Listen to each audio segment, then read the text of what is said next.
वक्रतुंड महाकाय सूर्यकोटि समप्रभ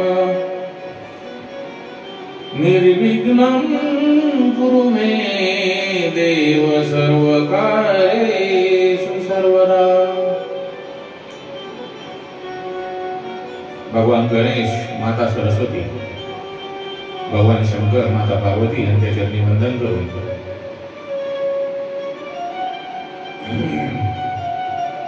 आजच्या भागामध्ये आपण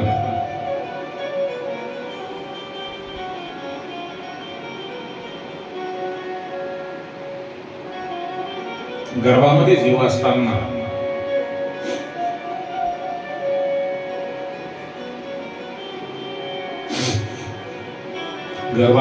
असताना जीवाची उत्पत्ती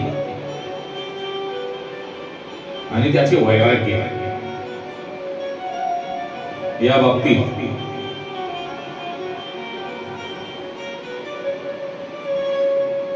आपण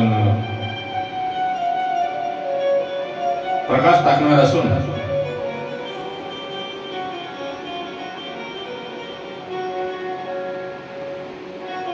महर्षी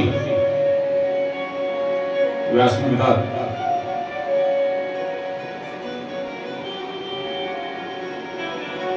हे सनत कुमारजी, आपण मला जीवाचा जन्म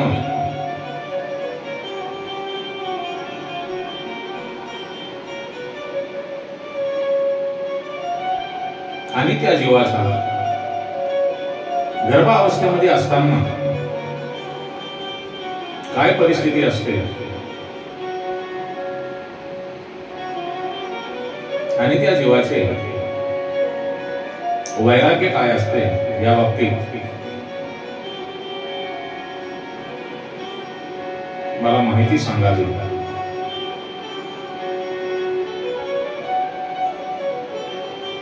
असे महर्षी व्यासांनी सनत कुमारांना प्रश्न विचारल्यानंतर सनत कुमारजी महर्षी व्यासांना सांगतात, हे महामुनी, हे महर्षी,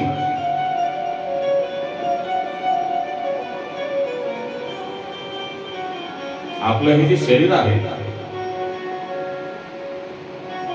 या शरीराची जी पुष्टी आहे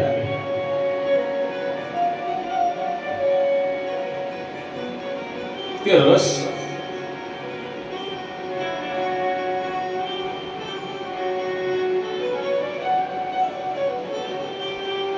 तथा मैल यांच्यापासून बनलेली असून जो आपला मल्ला आहे मैल ते 12 रूपांनी आपल्या शरीराबाहेर पडतो। तो म्हणजे कसा? कान, डोळे, नाक, जीभ, दात, लिंग, गुदा, मलाशय, श्वेत, कफ, विष्ठा, मूत्र असे हे मलाचे स्थान असून आपलं जे हृदय आहे ते सर्व नाडींनी म्हणजे आपल्या ज्या नसा आहेत शरीराच्या यांनी जुळलेला असून या नाड्यांच्या द्वारा आपल्या शरीरामध्ये रस पोहोचत असून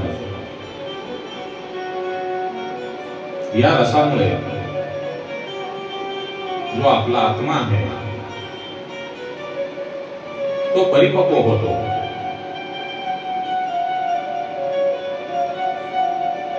ज्या वेळेला हा रस पूर्ण शरीरामध्ये पोहोचल्यानंतर सर्वप्रथम जी आपली त्वचा आहे, शरीरावरचे आपण कातडे आपल्या भाषेमध्ये बोलतो, ती जीवाची प्रथम सुरुवातीला त्वचा निर्माण होते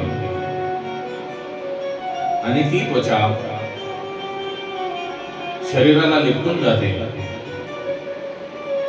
त्यानंतर त्या गर्भाचा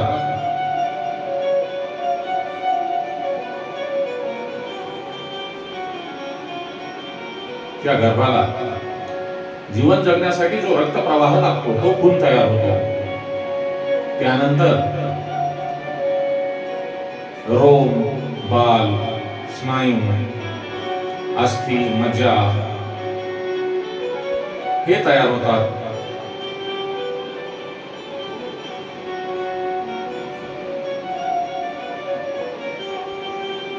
मासिक ऋतुकालामध्ये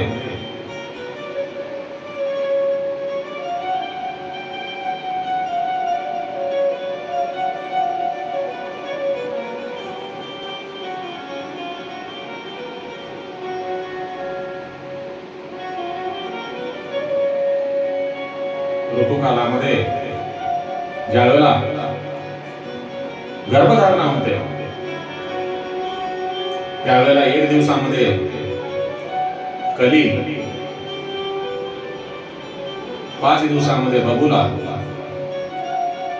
7 दिवसामध्ये एक मांसाचे पिंड बनते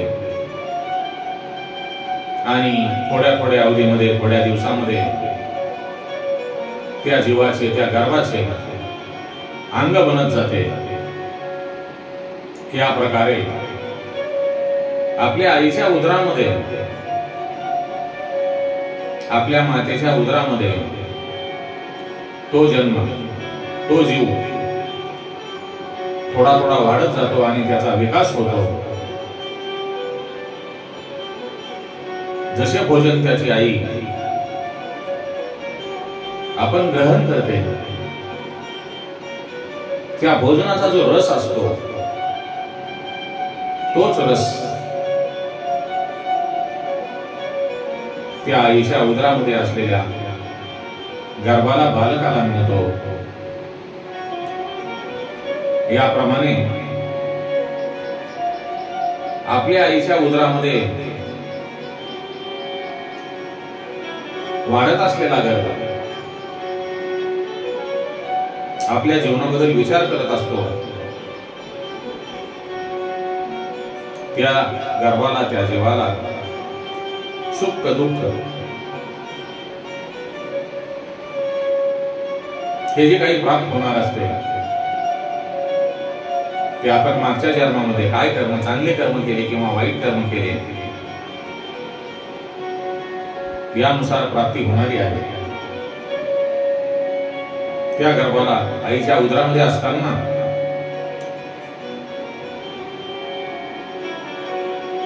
ज्ञान होते की मी असेच जन्म मरण घेत राहणार असून माझ्या केलेल्या चांगल्या वाईट कर्मामुळे मला जन्म मिळणार असून त्यानुसार मी हा जन्म घेत राहणार आहे. यामुळे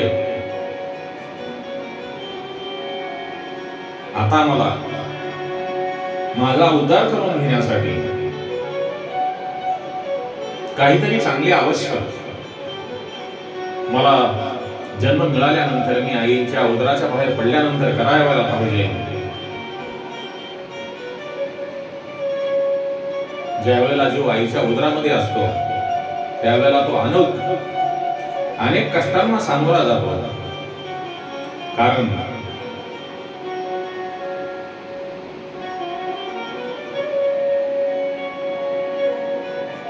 गर्भामध्ये राहणं म्हणजे एक कैद आहे आणि त्या कैदेतून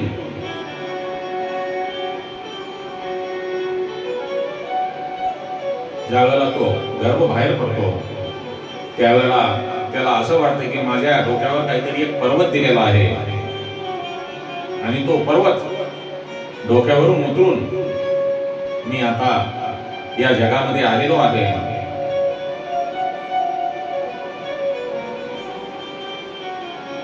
ज्या वेळेला तो गर्भ आईच्या उदरामध्ये असतो त्यावेळेला सत्य सर्व गोष्टीचे ज्ञान असते, परंतु ज्या वेळेला तो या पृथ्वी तलावर जन्माला येतो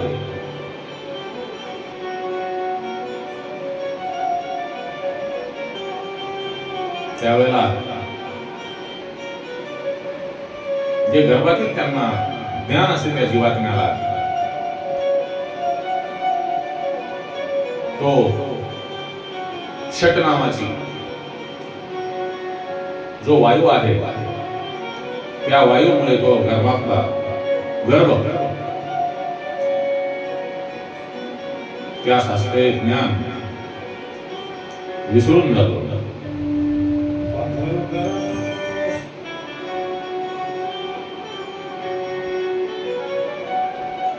जे काही धर्मात्मा जीव आहे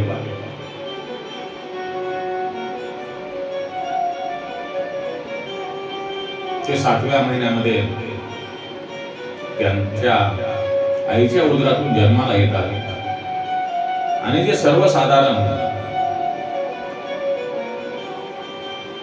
गर्भ आहे किंवा मानव आहे